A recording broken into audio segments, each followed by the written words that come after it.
Cowboys are victorious over the New York Giants 20-15. That's exactly the score that I said was going to happen. I said Dallas was going to win 20-15 on one CD Lamb touchdown, no touchdowns for Malik Neighbors, and a Rico Dowdle receiving touchdown. I called it. Show me receipts. Tell me I didn't. Prove it. Well, he had that book from Back to the Future, and now and now he's ready, folks. Let's go. Points after Thursday.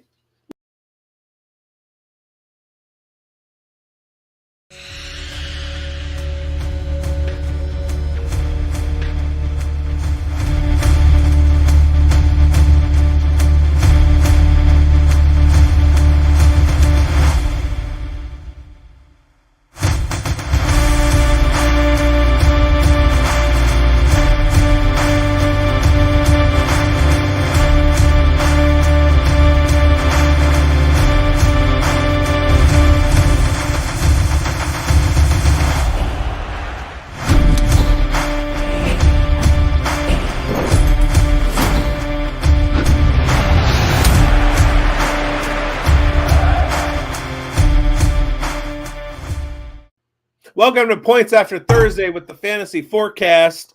This is your Thursday night football tailgate party after the game with Jameer Biggs and Mike Grindberg. We got your sit questions for the weekend. Let's go. Let's do this. Schultzy is on assignment, which anybody who has previously watched our show knows that means he's wrapped in a tarp, covered in chains, weighted down with cinder blocks, and dropped under the ice in Nunavut. Prove me wrong, Mike. Canadian. Can't do it, bro. Can't do it.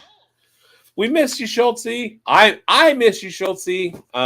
Actually, no. Schultzy is in the outside of a Hurricane Helene. He's in North Carolina. They're experiencing some intermittent thunderstorms. Not quite Tampa, not quite the hook of Florida, but yeah, they're dealing with the hurricane too on the eastern seaboard. I'm over here, perfectly nice and warm and comfortable in the 90-degree West Coast, best coast, and Mike and I are here to hang out with you on this Thursday evening. Welcome. Thanks, guys. And you know what? Yes, we have some chatter about Schultzy not being here, and we need the Jags fan. Hope he's okay. That's probably half the reason why he's not here tonight. He's hiding his head in shame after, an 0-3 start from his Jaguars. And what up, Albert? You're always here with us every Mike, you ever trade baseball cards? No, we have hockey cards up here in Canada. Okay, yeah. Jesus Christ. You ever trade hockey cards, Mike? Yes. All right. I'll trade you 2 Jaguars fans for a Hogs fan. All right, let's do it. Okay, I'm here for it. I'd much rather have a Hogs fan than 2 Jaguars fans. Okay, well, let's get into this game tonight, and it was a battle between, Let's. It was a battle between divisional opponents. Some people had the Giants pegged as the victory tonight, and that didn't come to fruition. The Giants were stopped a lot in the red zone tonight, and that led to not so many fantasy points for people that started Daniel Jones. Malik Neighbors looked like the wide receiver 1 in Dynasty, like he should be. I think a lot of us now have turned the corner. I'm not sure you can deny that at this stage. There is that situation where Malik Neighbors is now just commanding the targets, commanding the offense, and he looks like generational talent, and hopefully he is okay after being sidelined there. He had a bad game.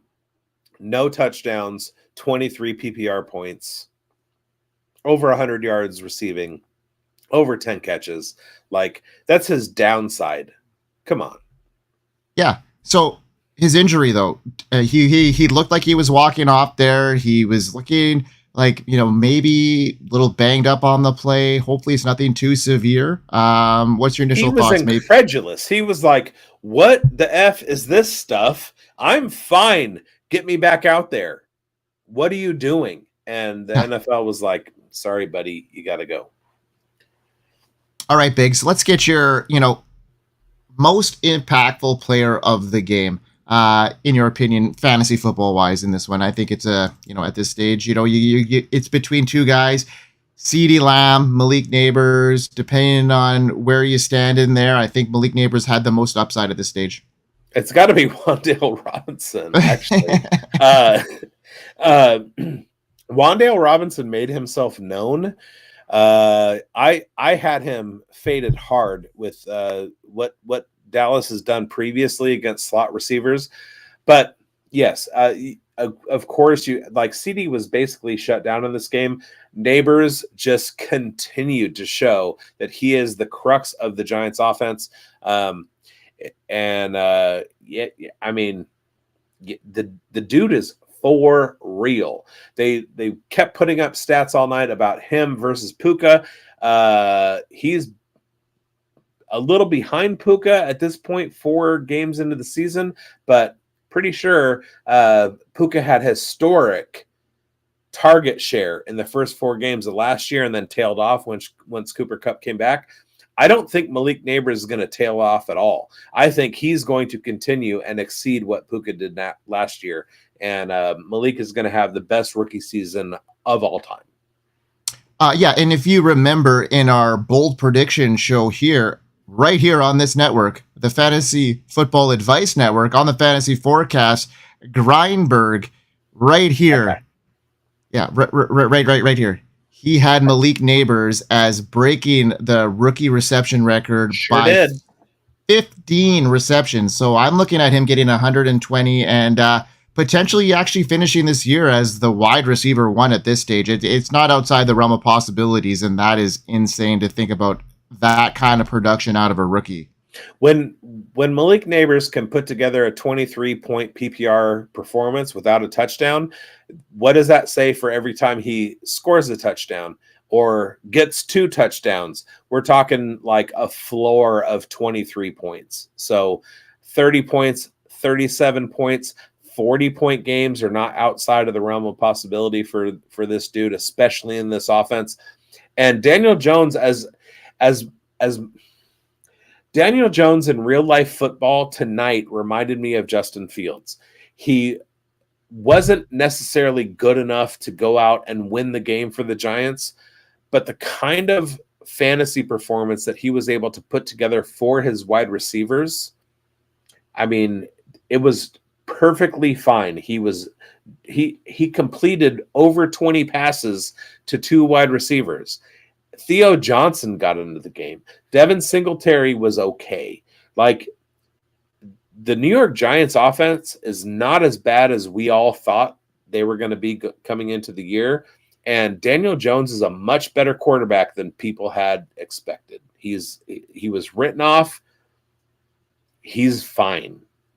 Yeah, and you know what? Maybe I took a stinger last year when I had him, pegged as a top 10 quarterback after his QB7 finish in 2022. And I lost a little bit of hope there, but it looks like with a prolific, elite wide receiver, he's back to relevance with the way he can run the ball. Hopefully they can convert a little bit better in the red zone moving forward, because this game was clearly in the Giants' favor with the amount of offense they produced. And let's get into...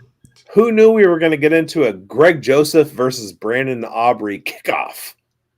It was a kickoff, and it's what happened. Now, we have a couple questions here about some backfield situations here between these two teams. Post-game, we got some people losing hope on Devin Singletary, some people wondering about Zeke's situation within this offense. Dowdle looked like the main back in this offense now, and let's talk about both these backfields and what to expect moving forward here, Biggs. I think what we saw tonight is about what we can expect. Devin Singletary is going to get the bulk of the carries for the New York Giants. the Dallas Cowboys have been hemorrhaging fantasy points to opposing running backs. And I thought that trend was going to hold tonight, but he didn't have a great game. On the other side, Rico Dowdle also was apparently the lead back. If you watched Ezekiel Elliott, Zeke was a little bit more efficient than Dowdle was, but I talked about on the show before how when you have spellbacks that come in, a lot of times the defense doesn't really kind of know what to do with it. So think of a similar situation, Zamir White and Alexander Madison.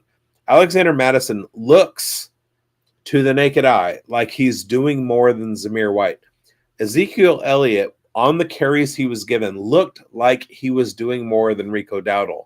But that's actually not the case. Rico Dowdle is the RB1 in Dallas. Whatever that means as far as fantasy is concerned is kind of up in the air still. Is Rico Dowdle going to get you into RB24 territory? Maybe not. But for now, at least, he is the go-to guy in Dallas who should have drafted Braylon Allen in the 2024 NFL draft. And I will maintain that forever. And that's fair because look at what Braylon Allen has done so far in the Jets offense. You know, he's emerged with an elite talent as Breece Hall. And, you know, he's young. He's got the opportunity. So, yeah, let's go on Braylon Allen there, Biggs. I've supported you on that take throughout this offseason. And I was a little down on him when he got to the Jets and because he was behind Breece Hall. But it looks like the worst situation that happened here was for Breece Hall in this whole situation. And, you know, those fantasy managers that drafted Breece Hall in the first round in this outlook, it's not looking great right now. Like, you know, he's going to have his games where he's going to be solidified, but you're not going to get those league winning weeks, it seems, at this stage from Breece Hall. I'm still confident Breece Hall will finish as the RB1. So, like, looking at Rico Dowdle, he 9 points, 8 points in the last couple of weeks, 13 points this week.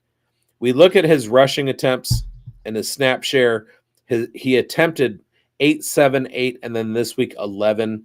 He averaged 4.18. He had his highest rushing yards of the week or of the season. In the receiving game, the last couple games, the Dallas Cowboys behind against New Orleans, behind against Baltimore, Dowdle got 5 receiving targets in each of those games. He had 1 receiving target in this game.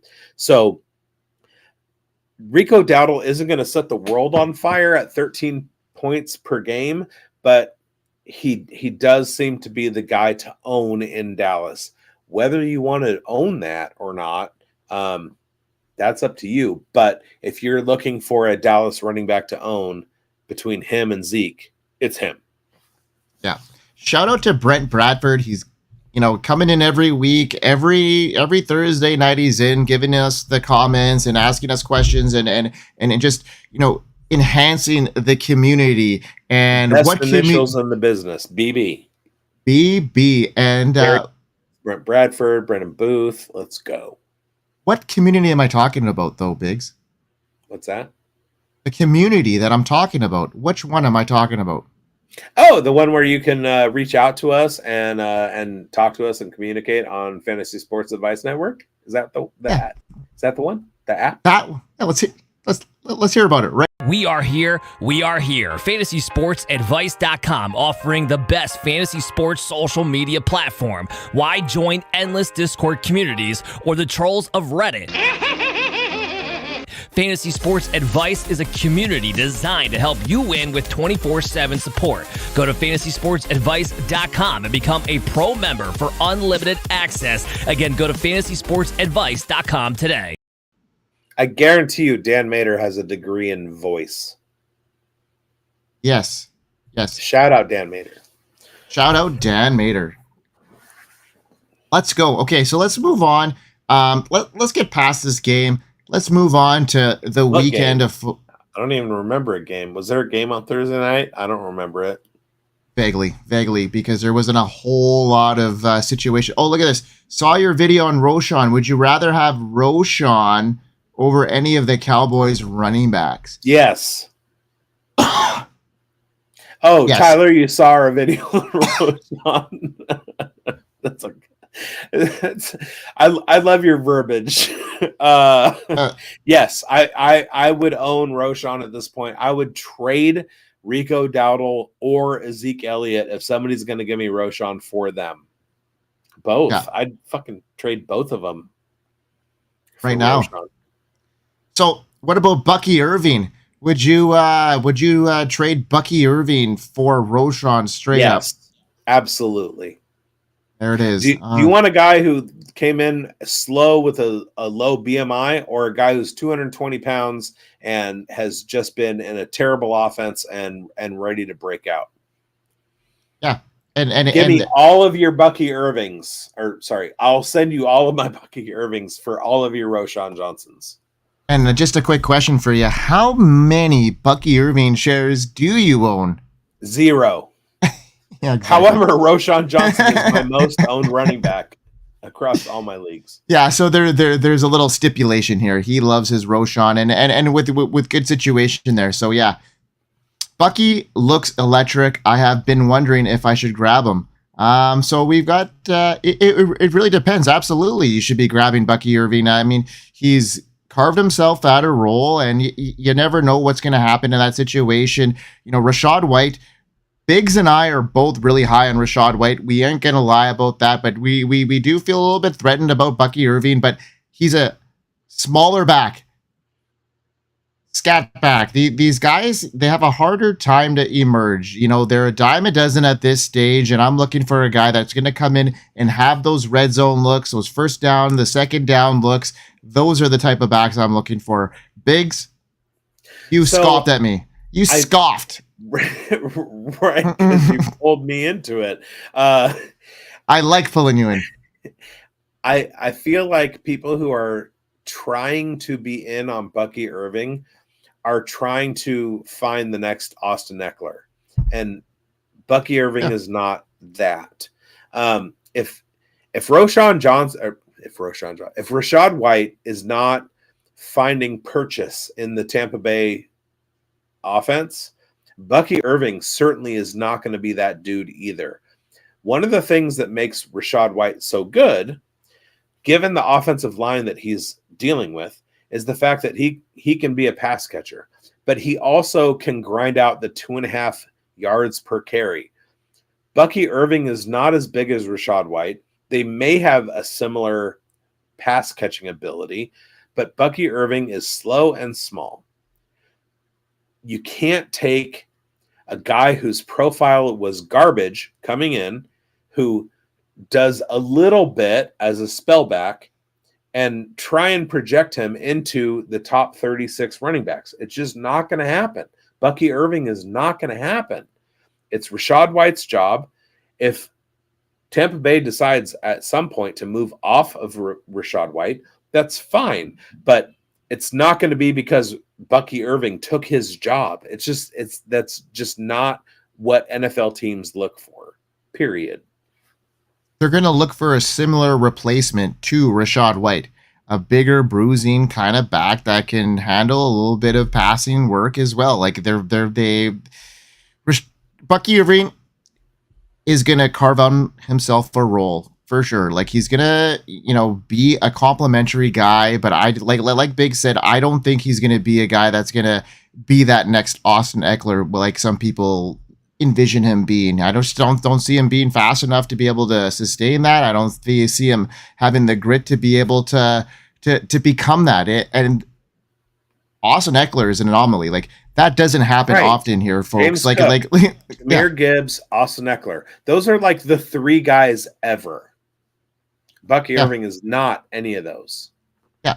I mean, in game situations where the Eagles are down, the Bucks are down. Yeah. If the Bucks are down they're going to rely more on probably Rachaad White because he's a better pass catcher. You know what I mean? So like, where is Bucky's upside if he's, if he starts getting in these first down looks, they're going to be stacking the box against that. Like Rachaad White handles some of that work. So it's just going to be spread out. It's a different situation when Bucky Irving's in the game. And, defenses aren't playing the run as hard at that stage. And when they know that he's going to be in the game, they're going to probably focus more on that moving forward now. Yeah, I mean, look at the situation in Las Vegas. You have Zamir White and Alexander Mattison. Alexander Mattison, I'm not looking, but I'm going to imagine that he has more fantasy points right now than Zamir White. But Zamir White is the RB1 in that backfield.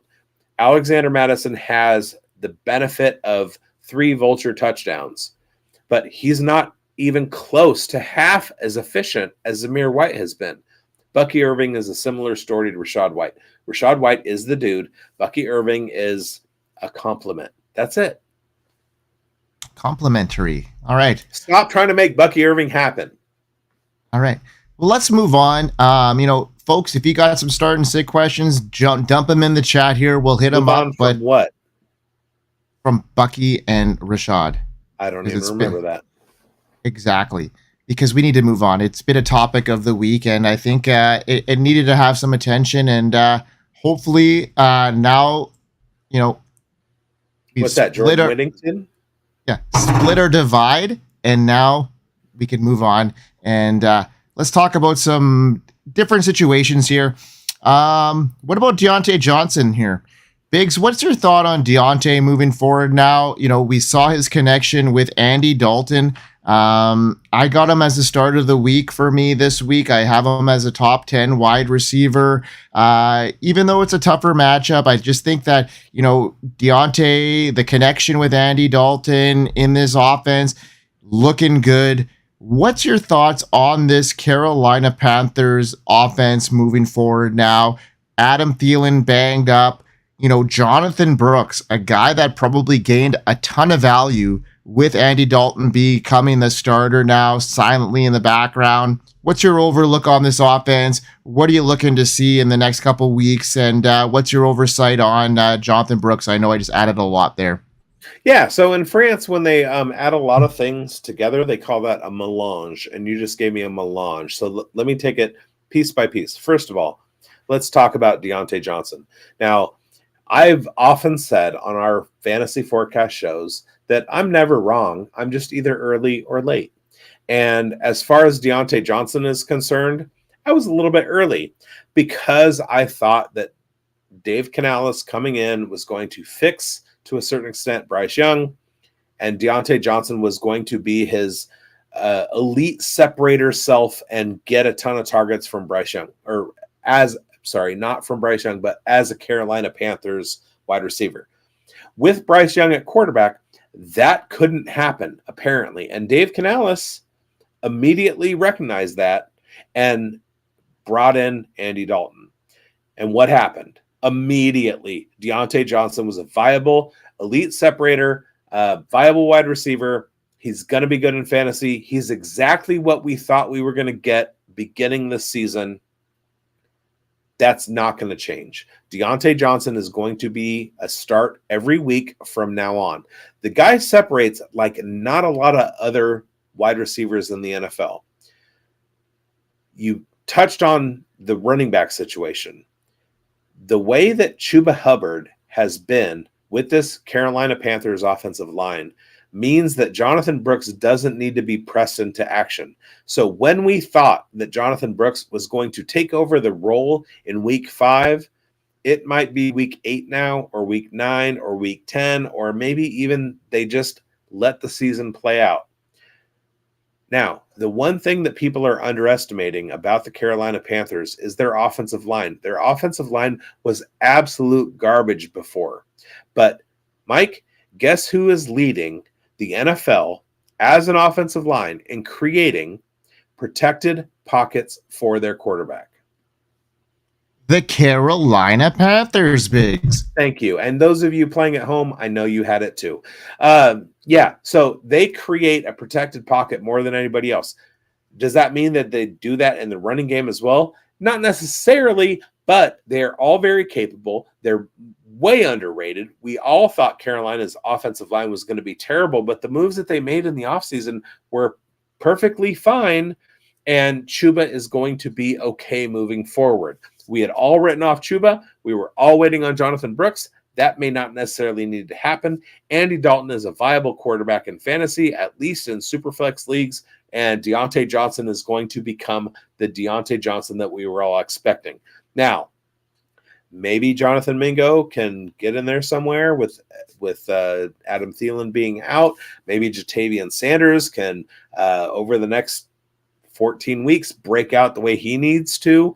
Maybe Xavier Legette can be the guy that we want him to be as a complement to Deontay Johnson. I'm not out on Carolina the same way I wasn't going into the season, only this time I am in on them the way I wasn't after weeks 1 and 2. Yeah, okay, so now we got sense. Totally makes sense, and I agree with that 100% wholeheartedly. Now we got a question about dynasty, essentially, and I'm going to answer this one because this one is cut and dry to me. Great about Dalton. Does this mean Bryce is a bust? I mean, the team was completely different under him. Can Bryce be a guy asking for a... No, he cannot be a guy anymore. I've got guys like Sam Howell now ranked ahead of Bryce Young because of upside and what I've seen. I think that Bryce Young is just too small. I don't think he could see over his offensive line. Biggs and I have talked about this in depth privately. And yeah, man, it's not looking good for him. If you have a dynasty manager that is interested in Bryce Young because of that first round talent, I would wait. I would wait until maybe some optimism happens. Maybe he gets traded. Maybe there's a situation where he starts a game and has, a touchdown or something like that. If Dalton gets injured, sell him. Get him out of your lineup. Try and get him. Drop him at this Somebody stage. On waivers is more valuable at this point than Bryce Young is. Hey, Mike, what was my nickname for Bryce Young all of last season? Bust Young. Right. Bryce Young is a bust. Right now, he's at a tea party. He's currently at a tea party with Trey Lance, and they're sipping. Yeah. All right. I got a funny one here. Okay, let's go. Let's get into the Trevor Lawrence talk because people want Schultzy here, but what about T-Law? He's struggling bad. Is it coaching thing or is it just not that he is good? And he's good. What? He's good. I think he doesn't have good wide receivers. His tight end, who is his target leader, is out, and his coaching sucks. But Trevor Lawrence is fine. If you put Trevor Lawrence in a different situation like Chicago, for example, Green Bay, he'd be fine. He's just in a terrible, terrible situation. Yeah, I mean, it's a tough one for T-Law. You and I were both really high on him. We had him pegged as a top 10. Well, I did anyways, as a top 10 quarterback. In a lot of this offseason, it fluctuated, but he ended up getting into that stage at some points of the season here for me. And I was optimistic about the scheme. I was optimistic about the running back situation. His offensive line has really let him down quite a bit. I think Evan Ingram has been a huge deterrent here. I think that's the missing piece. You look at the preseason, you look at how much Trevor Lawrence relied on Evan Ingram, and even the latter half of last season when T-Law was really coming on, the Jags were getting some momentum. It was a lot to do with Evan Ingram. 143 targets last year. It's hard to replace that with a rookie and Gabe Davis. So I think things will round out a little bit. Maybe not, top 10, top 12 numbers, but I think T-Law isn't somebody that you just throw away here. I think he's somebody that could come back with the right situation, especially if Ingram can get back in the lineup here. One of the things about Trevor Lawrence is that he ran the RPO at Clemson and was fantastic in the run game. I don't see him getting loose with his feet under Doug Peterson. I don't see it. What happened when Shane Steichen got to Philadelphia? I know Shane Steichen is in Indianapolis right now, but what happened when Shane Steichen got to Philly? He unlocked Jalen Hurts. Well, Doug Peterson had been in Philadelphia. Doug Peterson is now in Jacksonville, and he's trying to make Trevor Lawrence be a pocket passer. Trevor Lawrence can use his feet to open up the defense and create better passing opportunities than he's getting. But who is he throwing to? Christian Kirk is fine. Gabe Davis, the fantasy community has been out on Gabe Davis for 3 years. Meanwhile, the NFL community is still giving him big contracts and free agency. Brian Thomas Jr. was great when Jane Daniels was there in a huge open, like air raid offense at LSU. That's not what they're trying to do in Jacksonville. So what you have to do is you have to adjust your offense to your players, not try and adjust your players to your offense. And I think that's where Jacksonville is coming up short. Yeah, fair. Okay, so we got a question here. I'm having flex issues. I have Etienne in my flex. Do I start him, JSN, or Pickens? Do you want to handle this one there, Biggs? This week I'm starting Pickens. You're starting Pickens, even against the Colts, which you think it's going to be a very low-scoring game. You think Pickens is going to have enough to eat over something like Etienne, who may have that rushing upside in that game? Indy gives up 25 points per game against wide receivers who are lined up wide. Yeah, I'm cool with Pickens. If we look at the Seattle matchup, I know it was down there somewhere. they're playing Detroit. JSN lines up. That's 21-22 points. I know that JSN gets moved around a lot. I'm bigger on Tyler Lockett this week than I am on JSN. Though I would have them over Etienne. Looking at the running matchup, Houston is above average both against the run and the pass. I don't think that there's going to be much upside for Etienne this week. So I go Pickens, JSN, and then Etienne. All right. Okay. And I would go. I like my JSN there. I think JSN. You make a good point. I just think he's with the Lockett situation. I just think he hits 1 week, he's down the next. I think this is his hit week. So I'm going to go with that one there. One of the things that Seattle's been doing is they've been lining up Tyler Lockett in the slot more than the outside this year, with JSN running in 2 wide receiver sets. So they're picking and choosing when they put Lockett in, and Lockett is absolutely being Tyler Lockett, but in a more limited snap share than he has been. So I mean, it should be a shootout type game. There should be a ton of points coming from deep passes to Metcalf, slot passes to Tyler Lockett. JSN has been moved around, and he's running outside X and Y type routes as far as like crossers and things like that are concerned. In the intermediate, I think Lockett and his ability to run out of the slot and catch slants and outs, quick outs, and things like that. I think he's going to be the focus this week. That's the only reason. I think it's going to be a standard Lockett and Metcalf game, but that's just me. Okay, cool, man. All right, so do I trade Josh Allen for Hurts and Higgins? No. Nope. Not Josh Allen is QB 1 or 2 moving forward for the next 3 to 5 years. You might get some upside from Higgins. Jalen Hurts is just he's in that trajectory where he's just either flat or steadily declining. And the decline may not be huge, but he's no longer QB2. He's being surpassed, and Philadelphia is being exposed.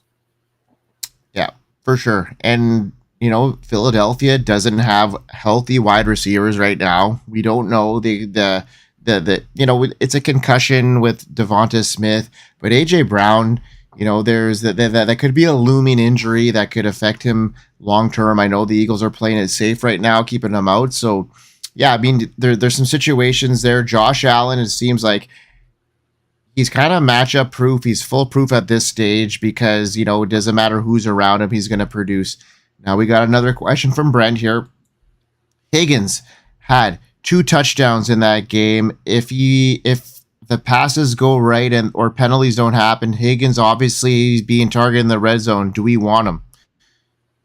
I mean, that's obviously a consideration. You also have to look at the fact that Jamar Chase is the wide receiver one there. Andre Yoshevus is, he's getting some run too, and he's getting a bunch of targets. Higgins is working his way back. It's the first game after missing 2. It's not that I don't like Higgins. It's just I don't feel like with Hurts plus Higgins, you're getting enough back to supplement having Josh Allen, who's QB1 or QB2. Look what Josh Allen is doing with receiving core that includes overrated Keon Coleman, lost Gabe Davis, lost Stephon Diggs. He's trying to make it work with Curtis Samuel and Khalil Shakir, and he's doing it because he's Josh Allen. Yeah, exactly. Thought about trading him after people who didn't watch the game may think underwhelming performance. Absolutely. Yeah. All right.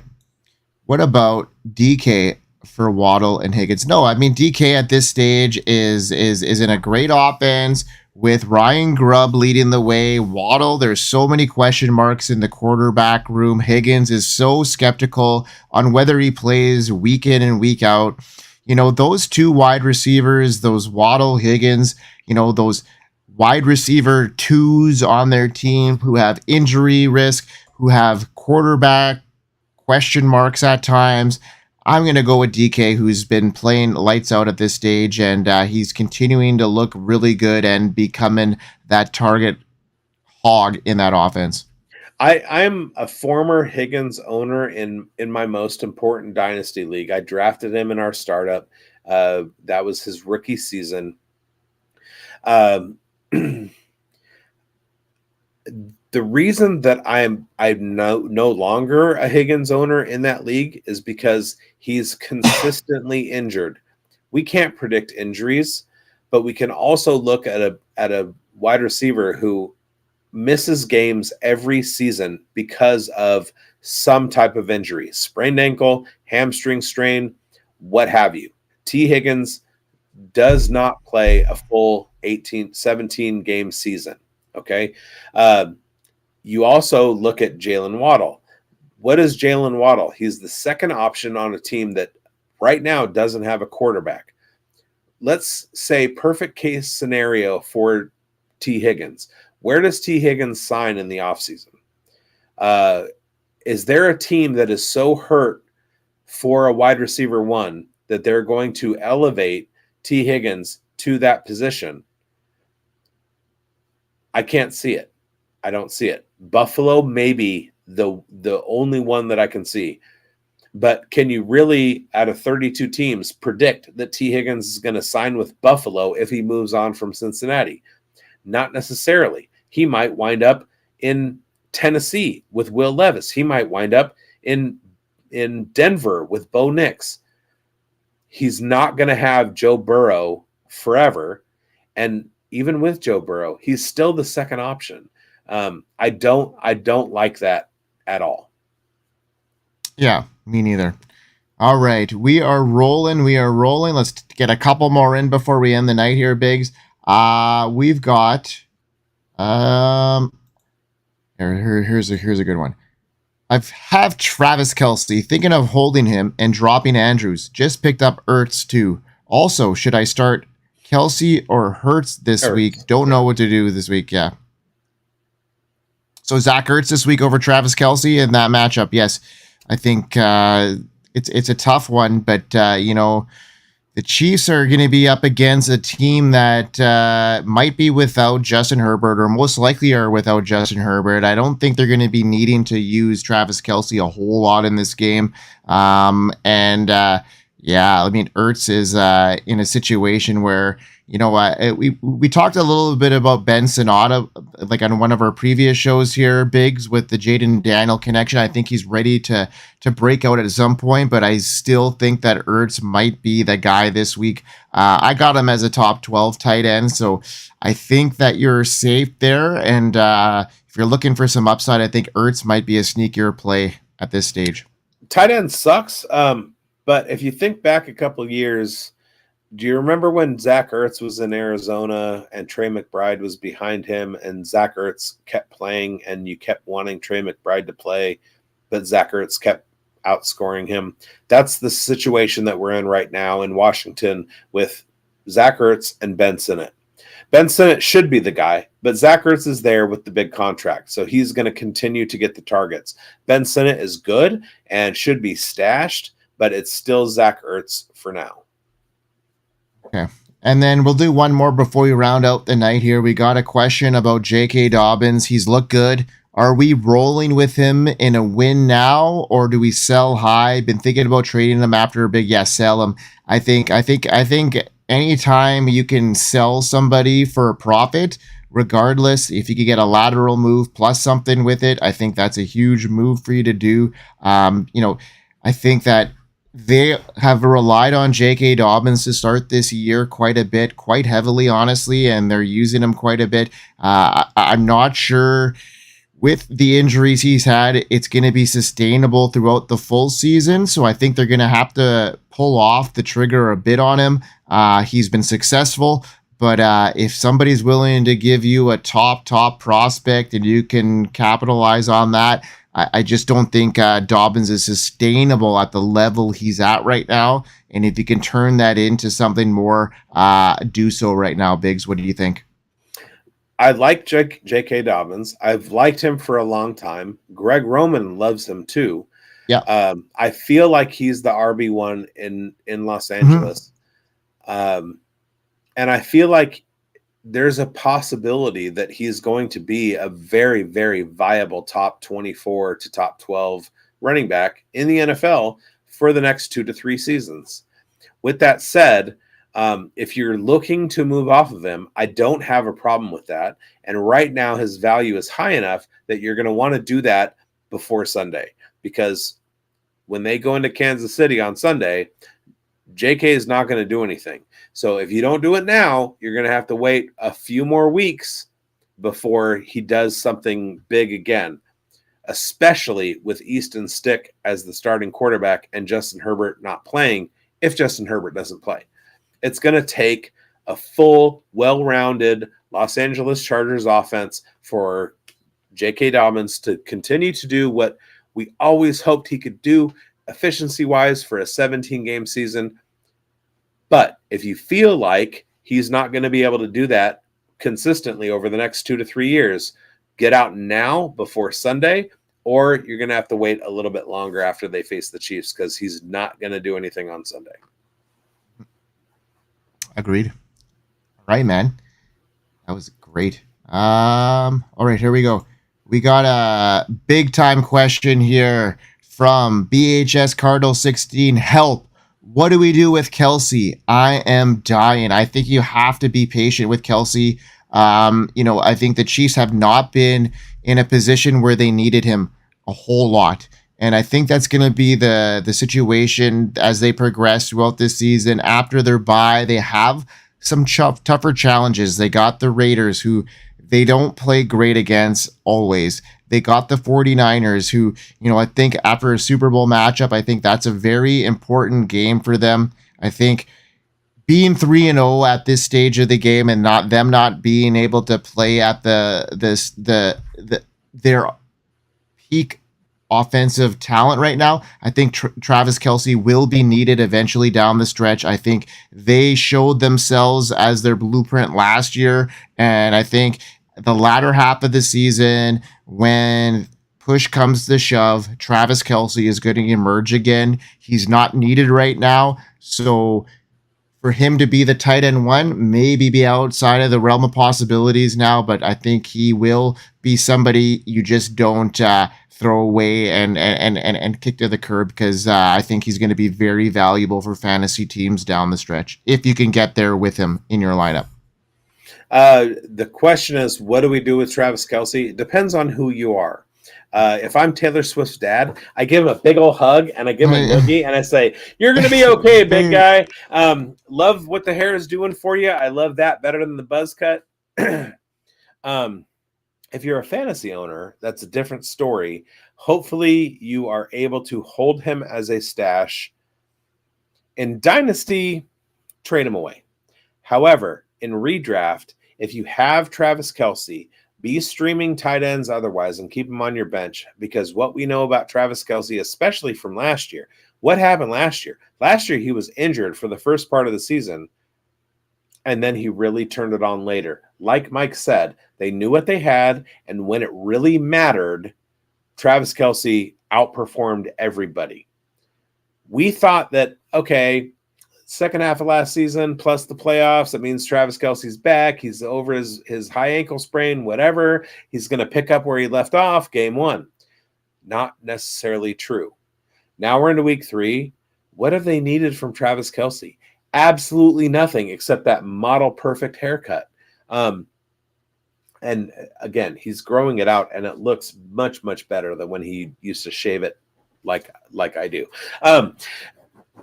So I'm looking at Travis Kelce week 6, 7, 8, 9. He's going to start to really cook and take them through the playoffs. Kansas City, even as bad as they've been, they still have to be the Super Bowl favorites. You have to point to that. And Travis Kelce is an integral part of it. Andy Reid is notorious for using the first half of the season to figure out what he has and then boom, hammer the NFL with what he's got the whole rest of the way. So he is absolutely a buy low. Yeah, he is definitely a buy low. Latter half of the season, I'm expecting him to explode and continue what he's done in the years past. So let's go, Travis Kelce, buy low. All right, let's continue on. We got more people heading in here. Let me put it this way. If you feel like you need to get rid of Travis Kelce, do you think you know better than Andy Reid and Taylor Swift? They don't get rid of him. They keep him around. All right. So, Kyron Wilson or Kyron Williams, Brian Robinson, J.K. Dobbins, Jonathan Brooks. Do I trade Purdy and Dobbins for Jalen Hurts? No. Absolutely not. Hang on to J.K. Dobbins. Brock Purdy last year, second in fantasy points per drop back. He's doing great things this year. The point differential between Jalen Hurts and Purdy is not big enough. Maybe if you want to get rid of J.K. Dobbins, maybe wait 4 or 5 weeks and do it when Jonathan Brooks comes back. Pittman Kelce, that's on you. You got this one. Yeah. That's for me to deal with. I'm out on Pittman. It's the upside here as far as a game changer at the tight end position down the stretch. I really would need to see the lineup, but right now, if I were just to say one, I'm going to go with Travis Kelce. I just don't see a whole lot of passing happening in the near future for the Colts. I think they're going to need to really solidify Anthony Richardson on the ground a bit here, and I just think that Kelce in the latter half could be that one. It's a tough one here. I'll jump in here. If it's Dynasty, smash that. I've given up Kelce for Pittman in Dynasty. Yeah, absolutely. In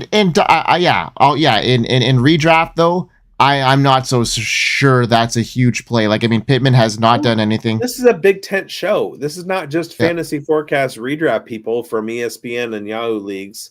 We're a big tent here on the Point After Thursday, Mike. So I'm addressing that. How good is Jaden Daniels? Yes. Okay, we just talked about this, and Jaden Daniels is our QB2 in Dynasty overall. So take that for what you will. Jaden Daniels is lights out. He's got everything you need to know in a quarterback. Dual threat capabilities. He's everything that people wanted to see in Anthony Richardson, but he can pass the ball.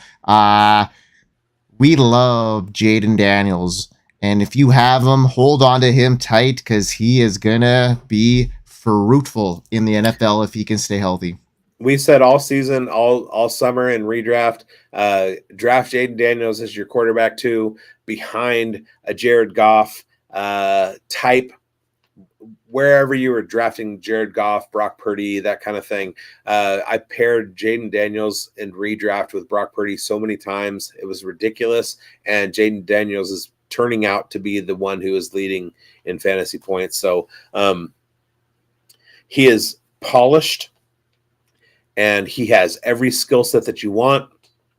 He's in an offense with Cliff Kingsbury where Cliff Kingsbury has already made a top 5 quarterback in fantasy, knows exactly what to do with Jaden Daniels. He's got a former Ohio State wide receiver as his wide receiver 1. He's got a couple of viable tight end targets in Zach Ertz and Ben Sinnott. Sinnott he hasn't broken out yet at any level, but he's athletic enough to do so. He's got Brian Robinson Jr., who is a running back good enough to keep everything honest. They're really, they're running out De'Ami Brown. They knew enough to get out from under Jahan Dotson, but they've got De'Ami Brown. They are 2 wide receivers away from being a contender. Well, maybe 1 wide receiver and a defense, but Jaden Daniels is the answer. He is the Allen Iverson of the NFL right now. Yeah. So remember to like and subscribe if you are enjoying to the Fantasy Sports Advice Network. Be sure to sign up for a pro membership. You'll get this content. You'll get us, our top end fantasy analysts, not just Biggs and I, but we have a whole slew of fantasy analysts that can answer your questions within our platform. So be sure to sign up today if you aren't a subscriber. We're almost at the end of this show, but we got a couple more questions we want to make sure we get to because we care about every one of you that are asking these questions. So I'm here till they stop, Mike. I'm on the West Coast. It's only 9:11 right now. I got many more hours left to go. So keep dropping your questions. Mike can go to sleep. I'll take over. All right. Well, pick one. PPR, Shakir, Braylon Allen, or Jacoby Myers. Put it up. Putting it up. What's up, Jonathan Wera? All right. This week, Braylon Allen, Jacoby Myers. I got Shakir here. I'm not going with Jacoby Myers. Cleveland allows 10.7 points per game out of the slot. Khalil Shakir. I think it's going to be a big scoring game. Buffalo and Baltimore. I think it's going to be a high scoring. Shakir has the edge. I think. Oh yeah. Looking at Baltimore's pass defense, they're going to give up a ton of yards. I'm going Shakir. Then Braylon, then Jacoby. Awesome. Okay. That order. Yeah, I tend to agree with that one. All right. So we've got a defensive question for you, Biggs. We've got the IDP, Raiders, baby. The Cardinals, the Packers. Which one is going to win it this week for his team? Tag. Cardinals are going to give up a ton of points, so I wouldn't necessarily go with them. Vegas implied total is 23.5 for the Commanders. Packers, Vikings, 20 points, and Raiders, who just gave up a whopper to the Carolina Panthers. I'm going back to the Raiders defense. I think they're pissed from what just happened. They better be. And they're playing against Cleveland. So it's Deshaun Watson. It's, a shutdownable Amari Cooper. Who's going to beat him? Jerry Jeudy. Jerome Ford is hurt. David Njoku's out. I'm going Raiders with this one. Yeah. As much as the 30 banger that the Carolina Panthers put up on the Raiders last week. They got to bounce back here, Biggs, and I felt bad. And Las Vegas agrees with me, so I don't mean the Raiders fans in Las Vegas. I mean the sports books agree with the implied point total for Cleveland. Implied point total is 18 points. So, all right, let's go. What a wicked show we just had. Hour in. If you got more questions, Biggs is going to be around. Do you want to stick around, Biggs? No, we're just joking. It's been awesome, man. Biggs, where can people find you on Sunday mornings? Sunday mornings, you can find me right here on the Fantasy Football Advice Network on YouTube and Twitter. It's Breakfast with Biggs. I go live about 7:55, 8 a.m. Pacific time. So that's 10:55, 11. I will have starts and sits questions for you. Basically, we take this show and then we add the injuries that have happened or have been announced over the next couple days. And I give you the starts and sits on Sunday morning. You can find me on Twitter at BigBonedFFB, or what's a more fun search is at Jameer Biggs, Biggs. That's a new one I just came up with today. Yeah, I'm also on with Amber, Queen's Ransom, live on Wednesday nights. We've got our waiver wire show that drops fantasy forecasts on Tuesdays. We've got our injury show coming up. It's going to drop whenever Mike gets around to it with our boy Marcus Gailey from the Undroppables. That'll come out this next Saturday morning. And you can find me in all of those places. I'm not gonna pitch the other places like Player Profiler News, the Undroppables, and Fantasy Football Plus. Yeah, don't do it. And go with Chris Godwin. We're gonna end that show with a Godwin take because he's wide receiver 3, and I'm gonna see if you can add something to Godwin. Do that. Yeah, exactly. You can find me at FF Canuck 99. You can find all our stuff at the Fantasy Sports Advice Network. You can find all our videos on that station. Be sure to check us out on YouTube. If you're in Winnipeg, Manitoba, Canada, shoot him a DM on Twitter, and you can find him in Winnipeg. You can find me in Winnipeg, yeah, and we could find Schultzy somewhere wrapped up in a nice warm blanket under the sea somewhere, right, Biggs? No, he's in North Carolina. He's getting rained on, and as soon as his internet gets on track, he will be back with us. We love Schultzy. Okay. Have a great week of football, everybody. We're excited for the weekend. And wait, tomorrow night. That would be. Oh yes. 10, I'm on with Tyler. Is that 9 Central? That is at 7 Pacific. I forgot the name of the show, but Fantasy Football Advice Network on YouTube at 9 o'clock Central Time, 10 o'clock Eastern, 7 o'clock Pacific. I'm going to be guesting with our dear leader Tyler Bradley.